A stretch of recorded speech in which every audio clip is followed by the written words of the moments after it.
2장 1절부터 17절 말씀으로 빛 가운데 사는 성도들이라는 제목으로 말씀을 전해드리려고 하는데요.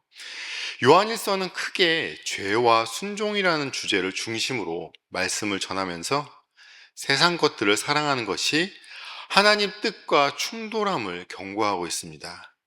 오늘 본문에서 요한은 우리 기독교인들이 어떻게 하면 죄와 유혹을 극복하고 진정한 순종의 삶을 살아갈 수 있는지 말해주는데요. 그와 동시에 고난과 나의 약함 속에서도 하나님의 사랑과 은혜를 잊지 말라고 권면합니다. 오늘 말씀이 우리에게 주는 중요한 주제는 바로 예수님께서 우리 죄를 대신 지셨고 바로 그분의 사랑이 세상을 초월하여 우리를 구원으로 인도하시고 우리에게 죄를 이길 능력을 주십니다. 이 주제와 함께 우리가 하나님과의 올바른 관계를 유지하는 것이 왜 중요한지, 세상 것들을 사랑하지 않은 것이 우리를 어떻게 온전한 삶으로 인도할 수 있는지 함께 살펴보도록 하겠습니다. 첫째로 우리가 기억해야 할 것은 예수님이 우리의 중보자 되신다는 겁니다. 본문 1절 말씀이죠. 나의 자녀 여러분, 내가 여러분에게 이렇게 쓰는 것은 여러분으로 하여금 죄를 짓지 않도록 하려는 것입니다. 누가 죄를 짓더라도 아버지 앞에서 변호해 주시는 분이 우리에게 계시는데 곧 의로우신 예수 그리스도이십니다. 우리는 연약한 인간이기에 넘어지고 쓰러질 수 있다고 말씀을 드렸었죠. 그렇다고 해서 연약하고 넘어지고 쓰러질 수 있다는 말을 죄를 지어도 괜찮다라는 말로 오해하시면 안 됩니다. 오늘 본문에서 요한은 우리에게 놀라운 사실을 알려주고 있습니다.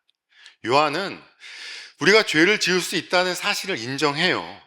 하지만 그것이 끝이 아니라는 진리를 말해주고 있습니다. 바로 예수님께서 우리의 대언자, 즉 우리가 심판받지 않도록 하나님 앞에서 변호해 주시는 분이라는 것입니다. 분명한 죄를 지어놓고도 가진 돈이 많아서 유명한 변호사를 고용하면 유죄가 무죄로 바뀌는 일도 실제로 벌어지고 있죠. 그런데 우리 예수님을 이런 세상 변호사와 비교하시면 안 됩니다. 세상에서 승률 좋고 능력 있는 변호사를 고용하는 것은 결국 돈이 결정하잖아요.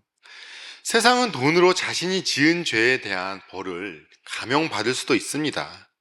그러나 우리 예수님은 2절을 보십시오. 그는 우리 죄를 위한 화목제물이시니 우리 죄만 위한 것이 아니라 온 세상을 위한 것입니다.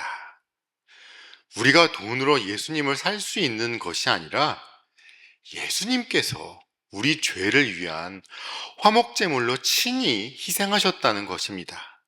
이거는 값을 매길 수가 없는 희생이죠. 그저 값없는 예수님의 은혜로 우리는 하나님 앞에서 무죄를 선고받는 것입니다. 이러한 예수님을 믿는 우리는 자연히 예수님의 계명을 지키려고 합니다. 왜요? 예수를 영접한 우리 모두에게 공평하게 주신 선물이 있다고 했죠. 성령님.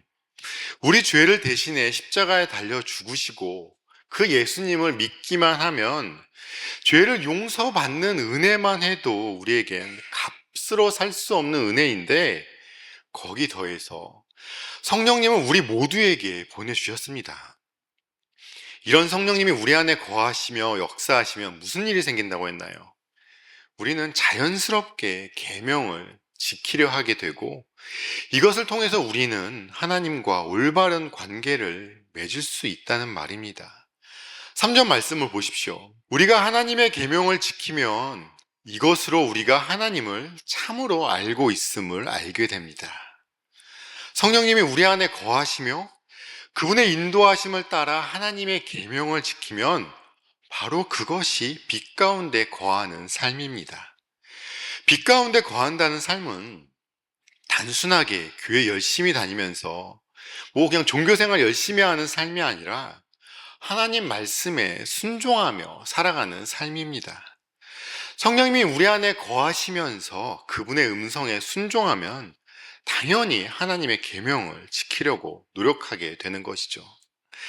하나님을 믿는다, 예수님 믿는다 하면서 죄에 민감하지 않거나 예수님을 닮으려는 노력이나 말씀에 순종하려는 노력, 내가 변하려는 노력이 없다면 둘 중 하나라고 말씀을 드렸었죠.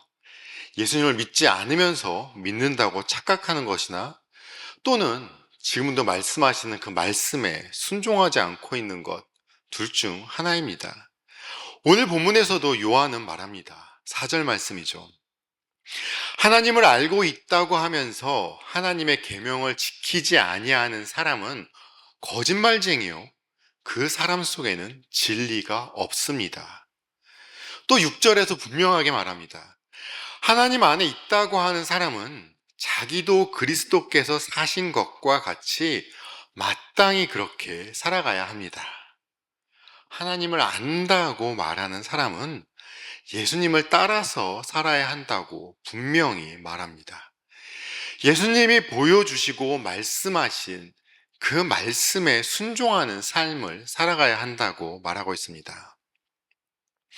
사랑하는 우리 성도님들, 나의 죄를 변호해 주시는 그 예수님의 은혜를 믿고 의지하고 계시나요?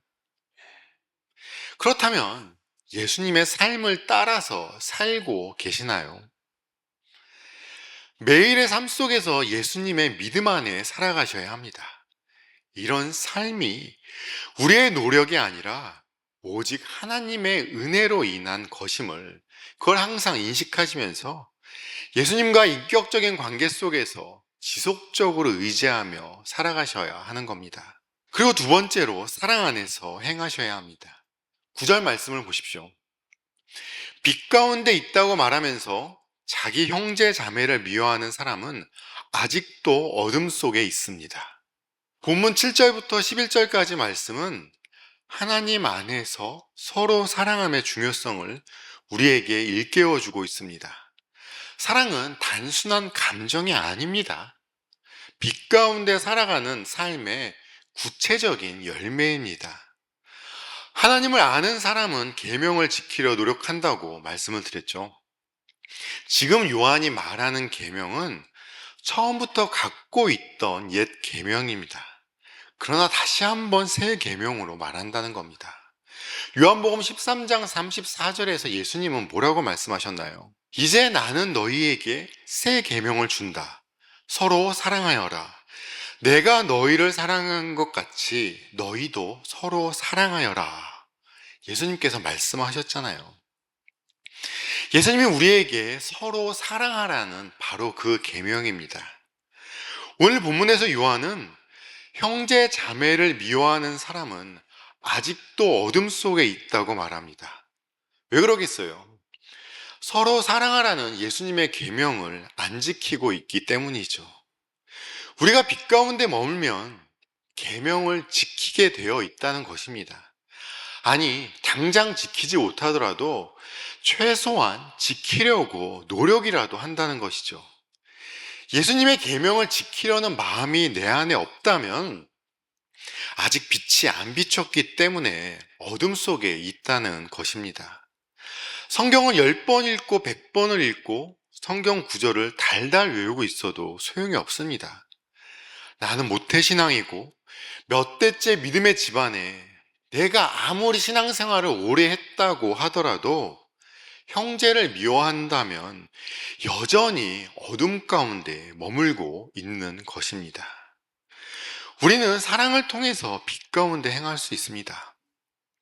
요한은 사랑이 지식이나 감정의 차원이 아니라 관계 속에서 실제로 드러나는 그 빛의 증거라고 말합니다. 10절 말씀을 보시면요. 자기 형제 자매를 사랑하는 사람은 빛 가운데 머물러 있으니 그 사람 앞에는 올무가 없습니다. 우리는 형제 자매를 사랑하는 삶을 통해서 진정으로 내가 빛 가운데 머물러 있음을 확증할 수 있게 되는 것입니다. 예수님의 계명을 지키고 있기 때문인 것이죠. 혹시나 아직도 내 마음속에 미워하는 사람은 없는지, 용서와 화해가 필요한 사람은 없는지 한번 돌이켜 보셔야 합니다. 그리고 다시 말씀드리지만 누군가를 용서하고 화해하는 것도 내가 하려고 하지 마십시오. 내 안에 계신 성령님께 맡기시면서 나아가셔야 하는 겁니다. 세 번째로, 우리가 하나님으로부터 용서받았다는 그 확신을 갖고 삶을 살아가셔야 합니다. 본문 12절 말씀입니다. 자녀되니 여러분, 내가 여러분에게 이 글을 쓰는 까닭은 그의 이름으로 여러분의 죄가 용서함을 받았기 때문입니다. 하나님께서 죄를 용서하셨다는 사실을 확실히 붙잡고 계셔야 합니다. 용서받은 자라는 이 확신이야말로, 내가 예수님께 용서받았어, 그 확신이야말로 우리가 빛 가운데 머물 수 있는 우리의 근본적인 힘이 됩니다. 12절부터 14절 말씀을 보시면요, 요한은 자녀들, 아버지들, 젊은이들, 어린이들 하면서 각각 메시지를 전합니다. 그러면서 우리에게 확고한 확신을 주고 있어요. 믿음 안에서 사는 젊은이들은 악한 자를 이겼다는 확신으로 충만하게 된다는 것이죠. 14절 말씀을 보시면, 어린이 여러분, 내가 여러분에게 이 글을 쓰는 까닭은 여러분이 이미 하늘 아버지를 알고 있기 때문입니다. 아버지 된 여러분, 내가 여러분에게 이 글을 쓰는 까닭은 여러분이 태초부터 계신 분을 알고 있기 때문입니다. 젊은이 여러분, 내가 여러분에게 이 글을 쓰는 까닭은 여러분이 강하고 하나님의 말씀이 여러분 속에 있어서 여러분이 그 악한 자를 이겼기 때문입니다. 우리가 용서받았다는 확신, 이 확신은 믿음 안에서 악한 자를 이겼다라는 확신으로 충만하게 됩니다. 이것은 우리가 그분의 이름, 즉 예수 이름을 힘입어서 하나님과의 관계가 확립되었음을 확인하는 것입니다. 우리는 이러한 든든한 믿음으로 선한 싸움을 싸우라는 격려를 받습니다. 그럼 어떤 선한 싸움이냐? 네 번째로, 세상을 사랑하시면 안 됩니다. 15절 말씀이죠. 여러분은 세상이나 세상에 있는 것들을 사랑하지 마십시오. 누가 세상을 사랑하면 그 사람 속에는 하늘 아버지에 대한 사랑이 없습니다. 요한은 우리에게 세상의 것들을 사랑하지 말라는 분명한 경고를 하고 있습니다. 빛 가운데 사랑한다는 것은 단지 착하고 선한 일을 많이 하는 그런 삶을 이야기하는 것이 아닙니다. 빛 가운데 사랑한다는 것은 하나님과 함께 살아가는 것이고, 하나님과 함께 살아가는 것은 거룩한 삶을 살아가는 것입니다. 거룩한 삶을 살아간다는 것은 하나님 나라 가치관을 따르고 세상 가치관을 거절하는 삶입니다. 요한은 16절에서 세상에 관해서 말하고 있습니다. 세상에 있는 모든 것, 곧 육체의 욕망과 눈의 욕망과 세상 살림에 대한 자랑은 모두 하늘 아버지에게서 온 것이 아니라 세상에서 온 것이기 때문입니다. 육체의 욕망, 눈의 욕망, 세상 살림에 대한 자랑, 이 세 가지는 모두 하나님의 뜻과 반대되는 것입니다. 하나님 없이 자기 중심으로 살아가는 삶의 방식입니다. 세상의 욕망과 자랑은 하나님으로부터 온 것이 아니에요. 하나님으로부터 온 것은 하나님의 사랑, 영원한 생명, 진리의 말씀, 성령과 기름 부으심, 그리고 하나님의 뜻입니다. 부질없는 세상 것을 구하거나 자랑하지 마십시오. 세상의 욕망과 자랑은 하나님으로부터 온 것이 아닙니다. 이 세상도 사라지고 이 세상의 욕망도 사라질 것입니다. 그러나 17절 말씀에서 요한은 분명히 말하죠. 이 세상도 사라지고 이 세상의 욕망도 사라지지만 하나님의 뜻을 행하는 사람은 영원히 남습니다. 세상은 사라지고 세상의 욕망도 사라지지만 우리 하나님의 뜻을 행하는 자는 영원히 존재한다는 말씀입니다. 혹시 내가 하나님의 뜻을 따르기보다 세상에서 인정받는 삶을 추구하고 있지는 않은지, 내가 많이 가졌다고, 내가 어떠한 것을 갖고 있다고 세상 살림을 자랑하지는 않는지, 또는 내 자녀들, 손자, 손녀들에게 세상 가치관을 가르치고 있는지 않는지 돌아보셔야 합니다. 세상에 대한 사랑을 버리고 영원한 하나님 가치, 그 하나님 말씀을 사랑하셔야 됩니다. 우리 성도님들 자녀분들에게도 세상 가치관이 아니라 하나님 말씀을 따르는 삶을 가르치셔야 하는 겁니다. 조금 공부 못하고 조금 가난하고 못 살아도 괜찮습니다.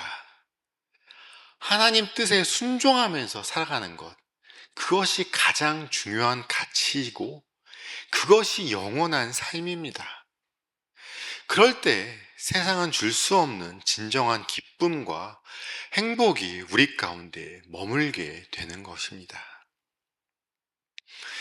빛 가운데 살아간다는 것은 단순히 바르게 살거나 착하게 살아가는 것, 선한 일을 많이 하는 것, 그것을 의미하는 게 아니에요. 물론 빛 가운데 살아가는 건 우리는 진실되고 그렇게 살아가야 하죠.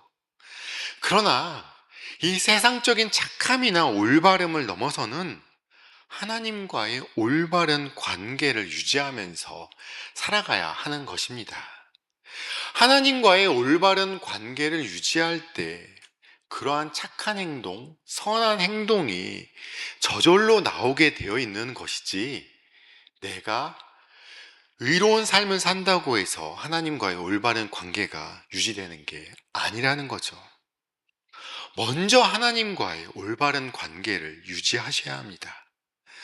빛 가운데 살아가는 삶은 예수님을 본받아서 말씀에 순종하고 내 옆에 형제 자매를 사랑하고 내 옆에 성도를 사랑하고 세상 가치를 버리고 하나님 나라의 가치를 따라서 살아가는 삶입니다. 우리가 이 땅 위에서 그렇게 하나님 나라를 이루며 살아갈 때 교회 공동체는 빛의 공동체가 되는 것이고 세상 속에서 하나님 나라를 드러내는 등불이 되는 것입니다. 우리 죄를 사해 주시기 위해서 직접 화목제물이 되신 예수님, 그 예수님이 우리의 중보자라는 그 사실을 기억하십시오. 그 예수님의 사랑 안에 머물면서 서로 사랑하고 세상이 아니라 하나님 나라 가치를 사랑하면서 살아가시는 우리 마지릿교회 성도님들이 되시길 주님의 이름으로 축원합니다.